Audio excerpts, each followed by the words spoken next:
काय पाहायला पाहिजे वर्ब. मग त्या वर्बचे किती फॉर्म पडतात आपण पाहिले आहेत 5. किती फॉर्म पडतात 5. तर ते 5ही फॉर्म्स आपल्याला काय माहित असायला पाहिजे. ओके 5 फॉर्म माहित असेल तरच काय होणार आहे आपल्याला टेन्स कळतो.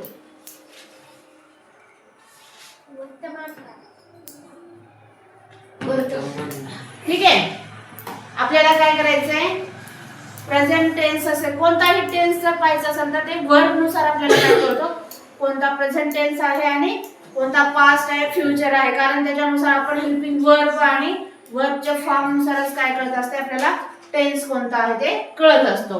ठीक आहे मग V1 मध्ये काय V2 V3 V4 V5 हे वर्बचे फॉर्म आपण टोटली पाहिलेले आहेत. ठीक आहे जर बघा काय घेतलं प्ले घेतलं V1 मध्ये काय घेतलं प्ले जर घेतलं तर सेकंड फॉर्म काय आहे त्याचा प्लेड. ठीक आहे थर्ड फॉर्म असेल प्लेड आणि फोर्थ प्लेइंग त्याला काय लावायचं असतं ing. ठीक आहे आणि फिफ्थ फॉर्म म्हणल्याच्या नंतर काय लागतं यस लागतं म्हणजे ते काय झालं आता इथे प्लेस. काय झालं प्लेस. आणि हे वर्ब वापरून शिकलेला आहात सब्जेक्ट नुसार वर्ब कोणता घ्यायचा आणि कोणता नाही. मग प्रेझेंट टेन्सचे 4 प्रकारामध्ये आपण पहिला उपप्रकार पाहू कोणता असेल तर simple present tense. Simple present tense साधा काय साधा वर्तमान काळ. कोणता वर्तमान काळ साधा वर्तमान काळ. ठीक आहे पण साध्या वर्तमान काळाचं काय असणार आहे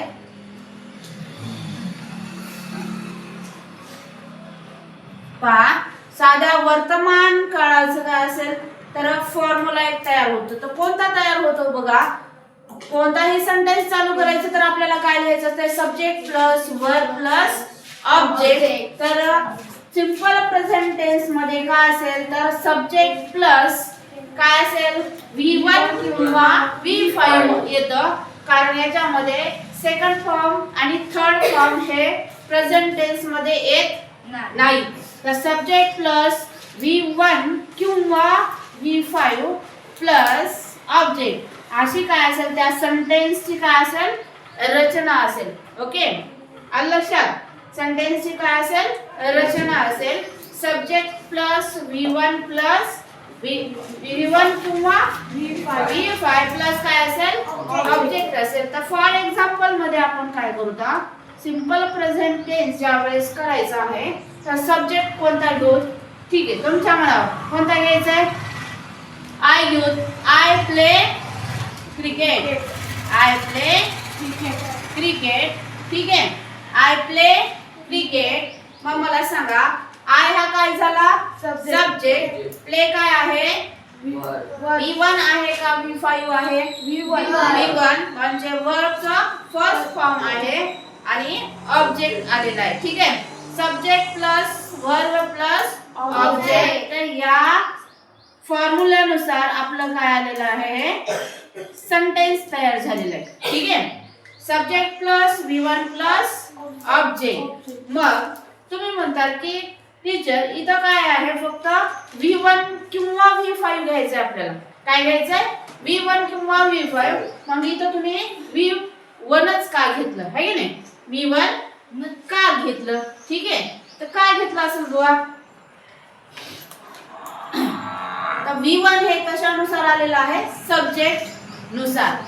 ओके सब्जेक्ट कोणते कोणते चला प्रोनाउन्स सांगायचे मला I we you he she it they. ठीक आहे आपण काय करतो तर वर्ब हे कशानुसार असायला पाहिजे तर सिंग्युलर सब्जेक्ट सिंग्युलर आहे की प्लुरल आहे यानुसार.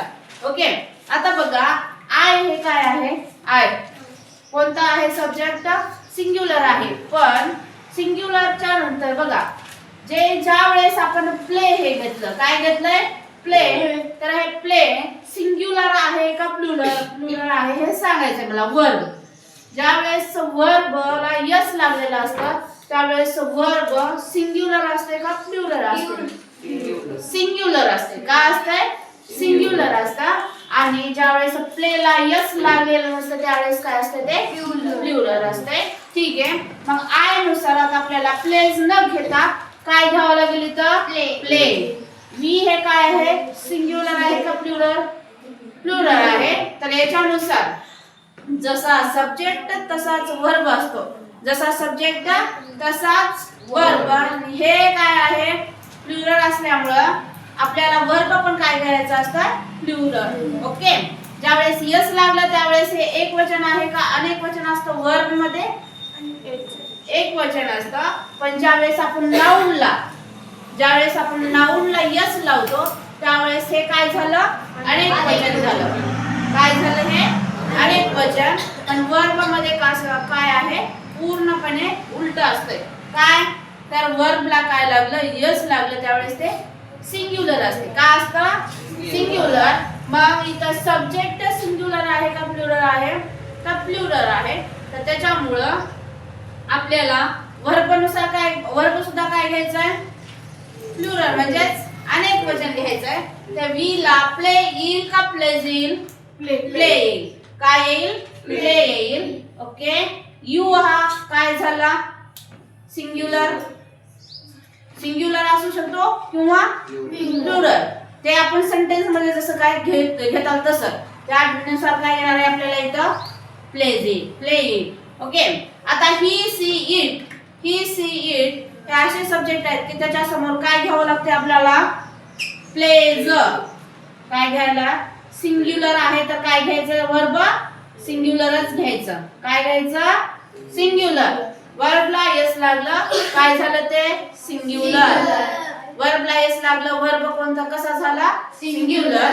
आणि नाउनला यस लागलं तर नाउन कसं होत असते प्लुरल. ओके, अनेक वचन होत असतात. आणि वर्बला यस लागल्यास वर्ब काय होत असते सिंग्युलर म्हणजे एक वचन. आता दे हे काय आहे अनेक वचन आहे तर तिथं मध्ये काय येईल प्ले हे काय येईल अनेक वचन वर्ब. सब्जेक्ट नुसार वर्ब घ्यायचा असतो. ठीक आहे, समजलं? मग यानुसारच आपण काय केलं होतं मगाच्या सेंटेन्स मध्ये आय प्ले क्रिकेट. ओके, मग मला सांगा जर मी इथं घेतलं सी मी इथं काय घेतला सब्जेक्ट सी घेतला तर वर्ब प्ले येईल का प्लेज येईल? प्लेज. काय येईल प्लेज. C pledge cricket. हे इतकं इम्पॉर्टंट आहे पहा. हे यामध्ये बघा ज्यावेळेस आपल्याला फिल इन द ब्लँक्स असेल किंवा जे काही मिस्टेक झालेली आहे की नाही जे सेंटेन्स मध्ये काय मिस्टेक झाली हे जर तुम्हाला सांगितलेलं असेल किंवा सब्जेक्ट नुसार वर्ब जर वापरायला लागला तर हे प्लेज सिंग्युलर ते प्लुरल याच्यावरून काय करावं लागतं तुम्हाला व्यवस्थित वर्ब घ्यायला शिकायला पाहिजे. कारण ज्यावेळेस आता हे पहा वर्ब नुसार आपण एखादी क्वेश्चन तयार करायचा जर झाला तर आपल्याला हेल्पिंग वर्ब यामधला घ्यायला पाहिजे. नाही हेल्पिंग वर्ब जर नाही आला तर काय करावं लागेल आपल्याला. आणि सिंपल प्रेझेंट टेन्स मध्ये असेल किंवा सिंपल पास्ट टेन्स मध्ये असेल हेल्पिंग वर्ब येत नाही. हेल्पिंग वर्ब यामध्येच लपलेलं असतं. कोणता लपलेला असतं? ज्यावेळेस प्ले आहे त्यावेळेस कोणता हेल्पिंग वर्ब यामध्ये लपलेला असतं तर डू. कोणता लपलेला असतंय डू प्लस V1 म्हणजे डू प्ले काय होईल डू प्ले होईल. ठीक आहे, आणि प्लेज मध्ये कोणतं हेल्पिंग वर्ब लपलेला असतं तर डज. कोणता असतंय डज. ज्यावेळेस आपण हे हेल्पिंग वर्ब बाहेर काढतो त्यावेळेस आपल्याला काय करावं लागेल डज प्ले वापरायचं असतं. समजलं का? मग सिंपल प्रेझेंट टेन्स मध्ये काय आहे V1 किंवा V5 येतं. हे कशावर येणार आहे सब्जेक्ट नुसार. सब्जेक्ट एक वचन असेल तर वर्ब सुद्धा काय असेल एक वचन असणार आहे. सब्जेक्ट अनेक वचन असेल तर वर्ब सुद्धा अनेक वचन. मग प्ले किंवा प्लेस एस लागलेला आहे. वर्बचा V1 म्हणजे फर्स्ट फॉर्म आणि फिफ्थ फॉर्म हे आपल्याला